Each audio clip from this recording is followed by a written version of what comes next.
Yesterday around the National Football League, we had a conversation of a long-standing trend in the NFL. 19 of the last 21 years, a team that has finished dead last in a Division one season has won the divisional crown the very next year. How about the opposite trend? A team finishing in first, making its way down to the basement and finishing in last. We start in the NFC. Here were the divisional champs from a year ago. In the NFC South, Baker Mayfield leading the Buccaneers to their third consecutive divisional title. We know the trend in the NFC East that we will discuss. The Cowboys taking home their second NFC East crown in the last 3 seasons. The Lions winning a divisional championship for the first time in 3 decades, and the Niners dominant in the NFC West with a 12-5 record. DRS, of the 4 divisional champs around the NFC from a season ago, in your estimation, who has the best chance of now finishing dead last in 2024?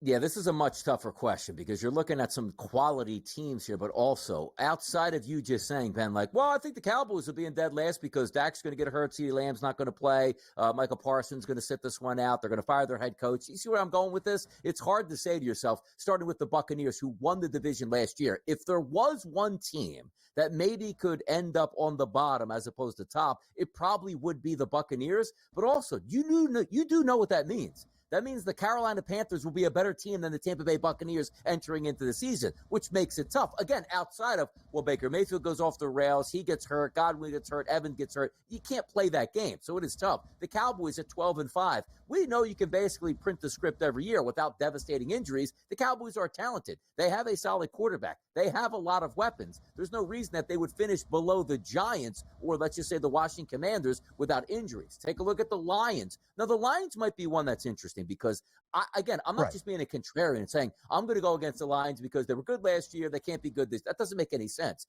They are talented. They kept their offensive coordinator. Let's just say Ben Johnson moved on. Maybe you could say like, ooh, he was the catalyst maybe to that football team being so good on offense. Maybe we don't have the trust in the new offensive coordinator, but he's back there. Jared Goff got a new deal. Amon-Ra St. Brown got a new deal. That is a team on the rise. It's hard to believe that they would finish last, but there's a lot of good football teams in that division. And if you're just writing off the Minnesota Vikings outside of if J.J. McCarthy starts or maybe you don't get a good season out of anybody else at quarterback, you might be saying to yourself, that's the team that should be in last place. But again, there's a lot of talent there. The 49ers, what are you expecting here? Trent Williams to sit out. Ayuk gets traded away. Christian McCaffrey's calf never heals. They wind up in last place. This is a lot tougher to decipher. If you said, Donnie, you had to go with one team here. You can't cop out and say, I don't like any of them. I guess it would be the Buccaneers. But again, that means Carolina needs to finish ahead of them, which is going to be a tall task.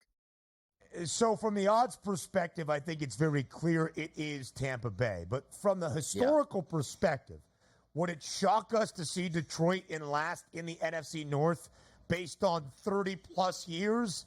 No, it shouldn't. But based on the expectation this year, if the Lions finished in last in the division, a division that's not supposed to be overly bad, the Vikings win total is 7.5. The under has a small bit of the juice. But yes, it would be shocking if Detroit was in dead last. Now, I'm not picking the Cowboys to win the NFC East once again, and how could you? The last 19 years around the NFC East, we have not seen a repeat divisional champion since the Eagles in 2004, and the Cowboys won the division a season ago. Philadelphia now the odds-on favorite to win the NFC East. Everything at the Star is bad. Jerry Jones doesn't want to pay CeeDee Lamb.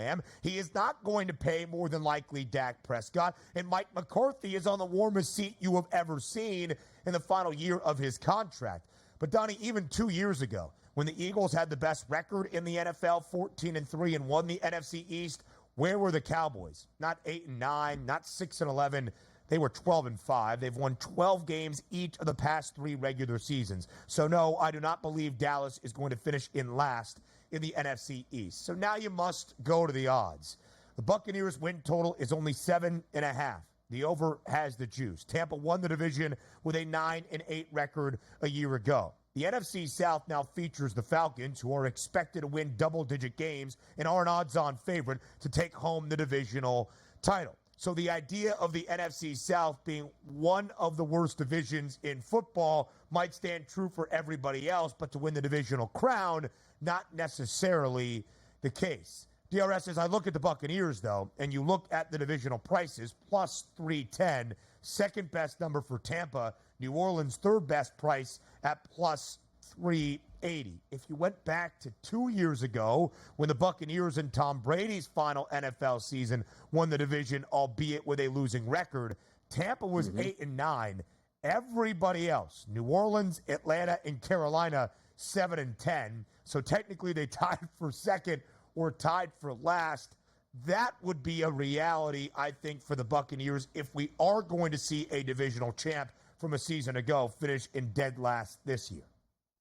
Yeah, and also you're taking a look at Atlanta. It looks like, Kirk Cousins at quarterback maybe solving that situation here. Hopefully they don't get any more injured in the preseason, as we already pointed out, losing Rondale Moore. But also, last year for me, the New Orleans Saints were my squad. I had them a team total over and also thought they could win that division. They get Carson. They're just missing a competent quarterback, which he is, and they were so disappointing last year all the way through. And maybe Dave Canales was the elixir for your boy Baker being a very good quarterback last year. He's no longer there. So maybe taking a look at that Detroit angle that we were playing, if they had lost their offensive coordinator, maybe things would change. We'll see what happens. And we're not expecting doomsday. Baker's a solid NFL quarterback. They have talent around them. But I just wish that maybe Carolina had a slightly better season last year where you can buy in and say, okay, bounce back for New Orleans, competent performance by Atlanta, and Carolina can somehow come around that 7 or 8 win range, which could push the Buccaneers to that lower level. We'll see how it plays out here. But again, this is why we're talking about it. It's very hard to say one of these teams is going to be behind a very bad team, but it's the NFL. Parity is king. And to be quite honest, one of these teams probably will wind up in the basement in the division. It's just hard to visualize at this point right now before we get to the regular season. Very difficult to predict, to say the least, and there's not necessarily a market involved or correlated to this outside of win totals or divisional prices. It is interesting in the NFC South. Both the Bucs and the Saints, 7.5 the win total. Both have heavy juice on the over, but even that would be a losing record. We have the same conversation, first to worst in the AFC next.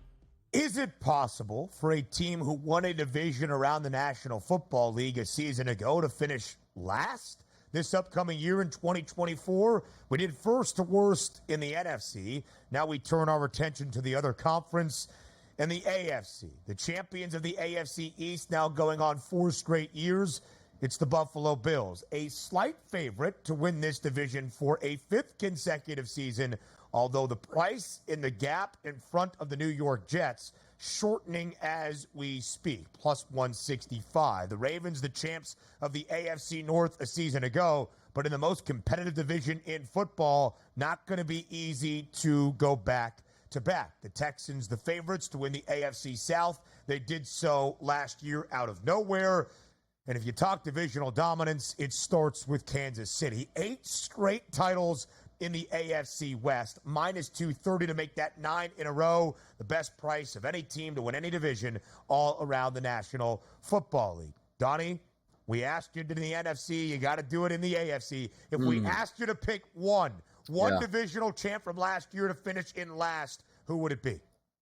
Well, number one, we're just going to remove the AFC West and the Kansas City Chiefs because if Patrick Mahomes is there just healthy, there's no way, shape, or form they're going to be anywhere near last place. So let's just remove them from the equation. Let's go over the other teams. The Buffalo Bills in the AFC East. I do have decent expectations for them. This still is a tough division because why? We're expecting the Jets to have a bounce-back performance this year with Aaron Rodgers at quarterback, and also Miami always flying high in the regular season, which leaves us with the New England Patriots that we don't have high expectations for, which is why it's so hard to say the Buffalo Bills will be in the basement because that means that the New England Patriots will finish ahead of them. The Baltimore Ravens in the AFC North, one of my favorite regular season football teams as long as Lamar Jackson is there. And again, we're anticipating these guys, particularly the quarterbacks, being healthy for the season. There's no way I'm voting them out, even though they have the toughest road, and that division is going to be hell on wheels. But Lamar Jackson, the regular season, is damn sure unstoppable. I don't think they're finishing in last, which brings me to the Texans here.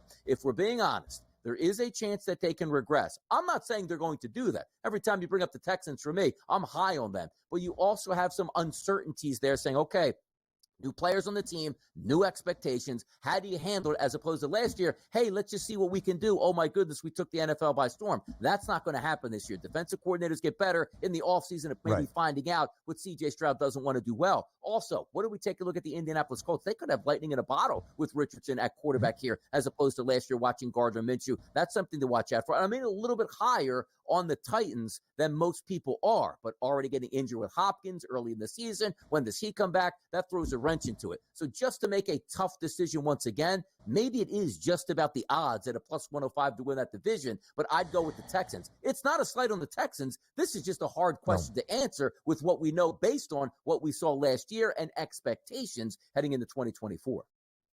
Very, very difficult to answer or even try to make an argument for. I asked you to make a pick. I'm not sure there's a great pick here from the odds perspective in the AFC. I think there was an argument to be had about Tampa Bay based on the odds, plus 310, just a win total of 7.5 in the NFC South, but that would need the Carolina Panthers to have a year above expectation with a win total of 5.5.